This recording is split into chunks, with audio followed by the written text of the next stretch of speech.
నమస్తే, welcome to our channel. నేను P Priyanka Rao. Narendra Modi గారు రీసెంట్గా హైదరాబాద్ వచ్చి 1 year పాటు ఎవరు గోల్డ్ కొనకండి అని చెప్తే, ఈయనేంటి ఇలా చెప్తున్నారు, గోల్డ్ కొనకుండా ఎలా, ఫంక్షన్లు పెళ్ళిళ్ళు ఉంటాయి కదా అని అందరం అనుకున్నాం. బట్ ఇప్పుడు ఏపీలో ఒక అద్భుతం జరిగింది. జొన్నగిరి కాస్త స్వర్ణగిరి అయింది. ఇది కూడా చంద్రబాబు నాయుడు గారి చొరవతో. ఒక్కసారి ఆ గోల్డ్ బిస్కెట్ చూస్తే జియో మైసూర్ అంటూ ఆంధ్రప్రదేశ్ యొక్క మ్యాప్ని ముద్రించారు. అలానే ఇది మొట్టమొదటిసారి జొన్నగిరి మైన్స్ నుండి వస్తుంది అని చెప్పేసి వాళ్ళు దాని మీద స్పష్టంగా రాశారు. ఇకపై స్వదేశీ గోల్డ్ అనేది మనకి లభ్యమవుతుంది. మరి దీన్ని ఎలా చూడాలి? దీనివల్ల నిజానికి ఆంధ్రప్రదేశ్కి లాభం ఉంటుంది, కానీ ఆంధ్ర రాష్ట్ర ప్రజలందరికీ కూడా గర్వంగా చెప్పుకోవడానికి మా దగ్గర కూడా గోల్డ్ మైన్స్ ఉన్నాయి అనే ఒక అంశం కూడా దొరికింది. సో ఓవరాల్గా మనం ఎలా చూడాలి అనేది దీని మీద డిస్కస్ చేద్దాం. మనతో పాటు టీడీపీ సీనియర్ నాయకులు కంచర్ల విజయభాస్కర్ గారు ఉన్నారు, ఆయనతో మాట్లాడతాం. నమస్కారం సార్. నమస్కారం అండి. సార్, అంటే జొన్నగిరి చంద్రబాబు నాయుడు గారి పుణ్యం అంటూ స్వర్ణగిరి అయింది. ఈరోజు ఆంధ్ర రాష్ట్ర మ్యాప్ని ఒక బంగారపు బిస్కెట్ మీద చూడడం అనేది అందరూ చాలా సంతోషిస్తున్నారు. ఓవరాల్గా మీరేమంటారు? ఇది మీరు అన్నట్టు చాలా సంతోషించదగ్గ విషయం. ఇది వాస్తవం చెప్పాలంటే చంద్రబాబు నాయుడు గారి విజన్కి ప్రతిరూపం. విజనరీ లీడర్ అంటారు కదా, ఆయన మొదటి నుంచి స్వర్ణాంధ్ర చాలాసార్లు అన్నారు. ఆయన కలవరింతది, ఆయన పలవరింత స్వర్ణాంధ్ర అనేది. నిజంగా ఆ స్వర్ణాంధ్ర, ఆ కలవరింత పలవరింత నిజమైంది. మొన్న జొన్నగిరికి పోయాడు. ఇది Geo Mysore company, Geo Mysore services industries private limited company, అదేవిధంగా డెక్కన్ కంపెనీ సంయుక్త భాగస్వామ్యంలో కర్నూలు జిల్లా తుగ్గల మండలంలో జొన్నగిరి మరో 2 గ్రామాల్లో, అంటే మొత్తం 3 గ్రామాల్లో అది 100 సంవత్సరాలు తవ్విన తరగని బంగారు ఖనిజ నిక్షేపాలు ఉన్నట్టు, అవి 2 కిలోమీటర్ల లోతున ఉన్నట్టు, 2 కిలోమీటర్ల భూగర్భంలో లోతుల్లో ఉన్నట్టు వాటిని వెలికి తీస్తే ఇప్పుడు ప్రథమ దశలో ఈ మొదటి సంవత్సరం 400 కేజీలు ఉత్పత్తి, ప్రాసెసింగ్ తర్వాత 400 కేజీలు, రెండవ సంవత్సరం వచ్చేటప్పటికి అది 500 కేజీలకి మించి 1000 కేజీల లోపు, ఆ తర్వాత కాలంలో అపరిమితంగా ప్రాసెసింగ్ తర్వాత అపరిమితంగా ఆ గోల్డ్ బిస్కెట్స్ తయారీకి వీలుంటుందని మొన్న చంద్రబాబు నాయుడు గారు ఆ జొన్నగిరి, ఆ స్వర్ణగిరిగా మారినటువంటి ఆ ప్రాంతాన్ని విజిట్ చేసి మొదటి యూనిట్ ప్రారంభోత్సవం చేశాడు. అదేవిధంగా రెండో యూనిట్, ఎక్స్పాన్షన్ యూనిట్, రెండో యూనిట్కి కూడా శంకుస్థాపన చేశాడు. మరి మొదట్లో ఆంధ్రప్రదేశ్లో గోల్డ్ మైన్స్ చంద్రబాబు నాయుడు గారు మాట్లాడుతున్నారంటే చాలామందికి హేళనగా ఉన్నది. కానీ ఈరోజు ఆచరణలో చంద్రబాబు నాయుడు గారు తను మొట్టమొదటి నుంచి అసలుకి ఆంధ్రప్రదేశ్ని ఈ జొన్నగిరే కాదు, పాడి పంటలతో, పసిడి రాసులతో పోతే దేశం అంటే మట్టి కాదోయ్, దేశం అంటే మనుషులోయ్, దేశం అంటే ఈరోజు ఖనిజాలోయ్, దేశం అంటే సముద్ర జలాలోయ్, తీర ప్రాంతమోయ్, అదేవిధంగా మొత్తం ఈ ఆంధ్రప్రదేశ్లో ఉండే అన్ని రకాల ఖనిజాలని, ఆంధ్రప్రదేశ్లో ఉండే సహజ వనరులు అంటారు వాటిని, అదేవిధంగా సముద్ర తీరం 1030 కిలోమీటర్ల వరకు ఉన్న సముద్ర తీరాన్ని ఉపయోగించుకొని పోతే, అదేవిధంగా ఆంధ్రప్రదేశ్లో ఉండేటటువంటి పంట భూముల్లో రకరకాల పంటల ద్వారా వైవిధ్యం భరితమైనటువంటి రాష్ట్రంగా దీన్ని తీర్చిదిద్దితే అది బంగారు రాష్ట్రంగా మరేమవుతుంది? అందుకే నేను స్వర్ణాంధ్ర విజన్ అన్నది 1947 అని ఒక డెస్టినేషన్ పెట్టుకుంది. 1947కు భారతదేశానికి స్వాతంత్రం వచ్చి 100 years అవుతుంది. అది మెయిన్ ల్యాండ్ మార్క్గా పెట్టుకోవడం జరిగింది.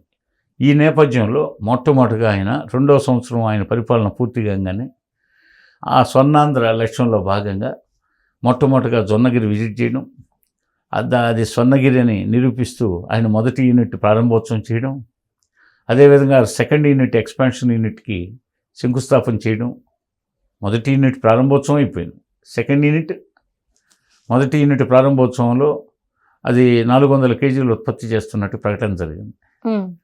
రెండో యూనిట్ ఎక్స్పాన్షన్ పూర్తయితే అది 1000 కేజీల దాకా సామర్థ్యాన్ని కలిగి ఉంటుంది. ఆ తర్వాత అపరిమితంగా పెంచుకుంటూ పోతుంది. అయితే ఈ నిల్వలు 100 సంవత్సరాలైనా మనం 2 కిలోమీటర్ల లోతులో ఉండడం అనేది ముఖ్యంగా ఆ జొన్నగిరి ప్రాంతంలో ఉండే మొత్తం మిగతా 2 గ్రామాలతో కలిపి 3 గ్రామాల పరిధిలో ఉండే భూముల్లో కొన్ని వేల చదరపు కిలోమీటర్ల విస్తీర్ణంలో ఈ 2 కిలోమీటర్స్ లోతులో అంటే పాతాళంలో దాకా ఈ నిల్వలు ఉన్నాయి కాబట్టి, బంగారం ఖనిజ నిల్వలు ఉన్నాయి కాబట్టి ఇది మొత్తానికి ఆంధ్రప్రదేశ్ని బంగారు బతుగా తయారు చేస్తుందనడంలో నిస్సందేహంగా మనం చెప్పుకోవచ్చు. ఓకే. ఈ నేపథ్యంలో చంద్రబాబు నాయుడు గారు ఆ రోజు ఆయన చేత బంగారు బిస్కెట్ ప్రారంభోత్సవంలో ఆయన చూపించడం జరిగింది. మీరు చెప్పినట్టు ఆ బంగారు బిస్కెట్ మీద ఆంధ్రప్రదేశ్ ముఖ చిత్రాన్ని, అదేవిధంగా ఆ తయారు చేసిన కంపెనీ జియో మైసూర్ కంపెనీ పేరు, ఇవన్నీ స్పష్టంగా పేర్కొన్నారు. పసిడి కాంతులని మనం వింటుంటాం. అవును. ఇప్పుడు మనం విదేశాల నుంచి బంగారం దిగుమతి చేసుకుంటున్నాం. విదేశాల నుంచి తయారు చేసుకున్న బంగారం కంటే ఈ బంగారం భవిష్యత్తులో ఒకప్పుడు మంది ఇటలీలో జరిగినటువంటి ప్రపంచ గ్రానైట్ ఎగ్జిబిషన్లో ఏ విధంగా ప్రకాశం జిల్లా గ్రానైట్, గెలాక్సీ గ్రానైట్ మారుమోగి ప్రపంచ దృష్టిని ఆకర్షించి ప్రపంచ మార్కెట్గా పెరుగాంచిందో, ఈరోజు జొన్నగిరి ఈ బంగారు బిస్కెట్లు ఈరోజు మనం చూసిన తర్వాత ఈ 50 గ్రాముల బిస్కెట్, 100 గ్రామ్స్, 500 గ్రామ్స్ అని 3 రకాల బిస్కెట్లు తయారు చేశారు.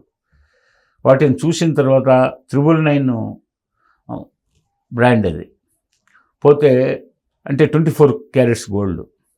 మరి ఈ 999 బ్రాండ్ 24 క్యారెట్స్ గోల్డ్ రంగు నాణ్యత చూసిన తర్వాత అసలు ఆ పసిడి కాంతులు, ఆ వెలుగు, ఆ దర్పం, ఆ తేజస్సు ఎలా ఉంటుంది అనేది ఈరోజు మనకి నిరూపితమైంది. కాబట్టి ఇది నేను ముందుగా పేర్కొన్నట్టు చేమకుర్తి గ్రానైట్ ప్రపంచాన్ని ఎట్లా ఆకర్షించిందో, ఒకనప్పుడు నిన్న మొన్నటిదాకా మనం ఎలా దిగుమతి చేసుకున్నాం, భవిష్యత్తులో విదేశీయులు మాకు జొన్నగిరి బంగారు బిస్కెట్లు కావాలనే పరిస్థితికి వస్తారు. ఇప్పుడు దాకా మనం విదేశీ మారక ద్రవ్య నిల్వలు ఆవిరైపోతున్నాయి. ఆ ప్రమాదం నుంచి మనం తప్పించుకోవడమే కాకుండా విదేశీ నిల్వలు హరించుకోబడుతున్నాయి. ఆ హరించుకోబోయే ప్రమాదం నుంచి మనం బయటపడడమే కాకుండా విదేశీ మారక ద్రవ్యాన్ని మనం ఆర్జించే అవకాశాలు పుష్కలంగా ఉన్నాయి దీని ద్వారా. రైట్. అదేవిధంగా ప్రధానమంత్రి గారు మీరు చెప్పినట్టు ఆయన సరే కష్టమో నష్టమో ఈ పశ్చిమాసియా సంక్షోభం కారణంగా ఇప్పుడు మనం ఆర్థిక ఇబ్బందులు ఎదుర్కొంటున్నాం, విదేశీ నిల్వలు తరిగిపోతున్నాయి.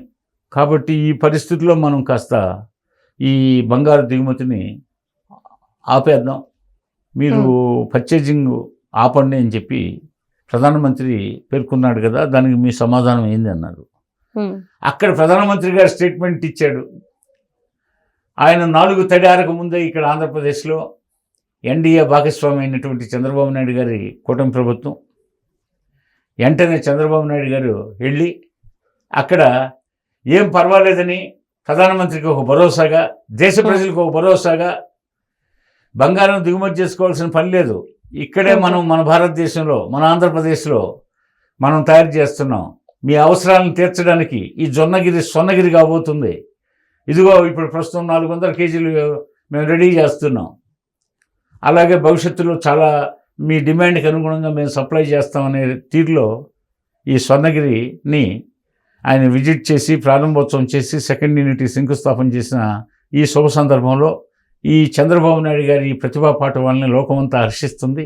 భారతదేశం అంతా ముఖ్యంగా మొత్తం భారత జాతి అంతా చాలా సంతోష తరంగాల్లో మునిగి తేలుతుంది. ముఖ్యంగా మహిళా లోకం పూర్తిగా చంద్రబాబు నాయుడు గారు అనుకుంటే ఏమైనా చేయగలనని చెప్పేసి మహిళా లోకం నీరాజనాలు అందుకుంటున్నాడు. కాబట్టి చంద్రబాబు నాయుడు గారికి ఆయన మొదటి నుంచి అన్నట్టు స్వర్ణాంధ్ర విజన్ ఆయనతోనే సాధ్యమనే కళ మొదటిసారిగా ఇక్కడ జొన్నగిరితో స్టార్ట్ చేసిన దానికి ఆయనకి అందరూ జేజేలు పలుకుతూ పోతే సంతోష తరంగాల్లో మునిగి తేలుతున్న ఈ శుభ సందర్భంలో మీరు ఈ డిబేట్ నిర్వహించినందుకు మీ యాజమాన్యానికి మీకు కృతజ్ఞతలు తెలియజేస్తూ సెలవు తీసుకుంటున్నాను. Thank you so much sir. Okay.